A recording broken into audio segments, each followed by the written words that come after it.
Mes chers amis, c'est toujours un cri de profond étonnement que la vie des saints nous arrache. Nous sommes surpris, avant tout, qu'ils aient pu faire de si grandes choses. Considérons aujourd'hui Saint Martin de Tours.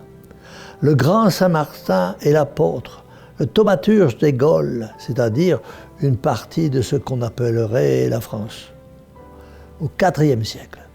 En effet, chez lui, la vie explique l'œuvre, l'homme prépare l'apôtre. La part du saint fait comprendre la part de Dieu, et c'est parce que Saint Martin a tout fait par Dieu que Dieu a tant fait pour lui. Je serais heureux si, en comprenant mieux par la sainteté de la vie de Saint Martin, la grandeur de sa mission, vous en veniez à prendre votre part de sainteté et à mériter aussi votre part d'apostolat. Né en pays barbare et de parents païens en Hongrie, rien dans ce premier milieu ne révélait à Martin l'existence de Dieu. Pour le trouver, il fallut qu'il sorte de sa patrie comme Abraham et presque de sa famille. Son père, ancien officier des armées romaines, vint s'établir à Pavie, ville déjà chrétienne. C'est là que se fit entendre l'appel de Dieu. Répondre à Dieu, c'est le connaître, c'est l'aimer, le servir. Mais Martin ne pouvait voir la pleine lumière de la foi qu'à l'école d'un maître.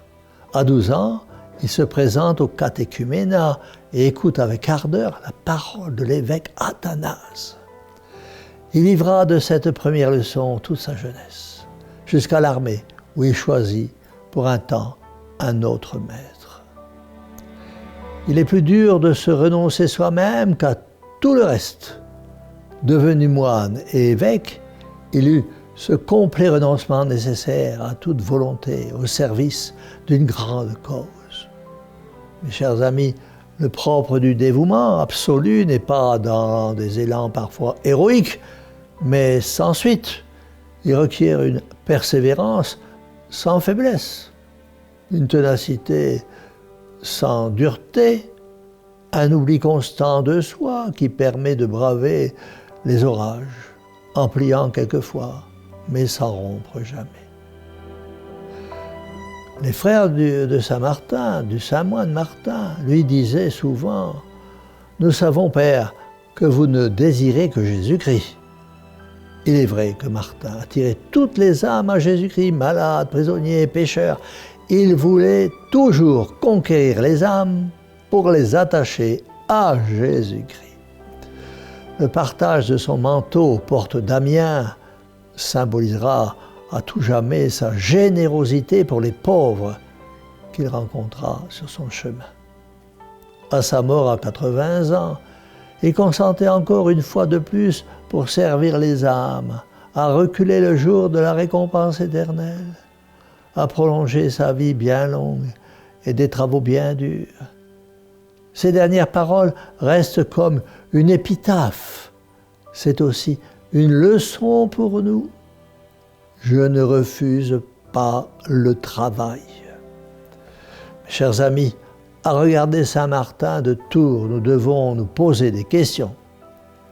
Quel souci nous avons eu jusqu'à ce jour de posséder la vérité et d'entendre la parole divine? Quelle énergie avons-nous montré pour le bien? L'intelligence est vide et la volonté reste faible. Aussi la vie chrétienne s'endort-elle en nous? Le corps vit, l'âme végète. Il n'est pas étonnant que nous ne comprenions plus la vie des saints et qu'elle nous arrache un cri de surprise. À l'abbaye de Cande, autour du lit de cendre où se mourait Martin, les plaintes désolées de ses disciples se mêlaient au concert des anges. « Ô Père Martin, disait-il, pourquoi nous abandonnes-tu? N'y a-t-il pas aujourd'hui dans tous les cœurs quelque chose de cette angoisse? Pire que les loups, des milliers d'ennemis menacent le troupeau du Christ et ne trouvent souvent, hélas, dans ses défenseurs qu'une résistance impuissante. Vraiment, on peut le répéter. La fumée de Satan est introduite dans l'Église du Christ. Autour de nous, nous voyons la foi qui se perd. Les pasteurs qui débitent des fantaisies et des hérésies et qui n'entraînent donc pas le troupeau du Christ dans le droit chemin. Il est de notre devoir d'être de véritables témoins de l'Évangile, à l'exemple de Saint Martin, et d'avoir souci des âmes à sauver. Encore un exemple de Saint Martin. À chacun de redire l'énergique parole de Saint Martin de Tours, « Je ne refuse pas le travail ».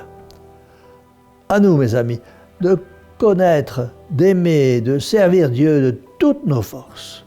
Certes, notre mission n'est pas comparable à celle de Saint Martin, mais toute proportion gardée, il nous appartient à tous, quoi qu'il en coûte, sur cette terre, de continuer à œuvrer pour Dieu vaillamment, et nul n'a le droit de se retirer de la lutte. Car Dieu, qui si souvent se sert de faibles instruments pour confondre les forts, les puissants de ce monde, Dieu bénira nos efforts, comme il a béni Saint Martin de Tours. Dieu bénit nos efforts. Dieu nous donne Marie, sa mère, qui est terrible comme une armée rangée en bataille. Alors, mes chers amis, pourquoi craindre l'ennemi, puisque avec l'Immaculée, avec Saint Martin de Tours, la bataille est certaine d'être gagnée. Il suffit de mettre notre confiance en celle qui paraît revêtue du soleil et qui est belle comme la lune et terrible comme une armée rangée en bataille. C'est pourquoi, tous ensemble, redisons à cette bonne mère, mère au cœur douloureux et immaculé, sauvez-nous. Et que la bénédiction du Dieu Tout-Puissant, Père, Fils et Saint-Esprit, descende sur vous tous et y demeure à jamais. Ainsi soit-il.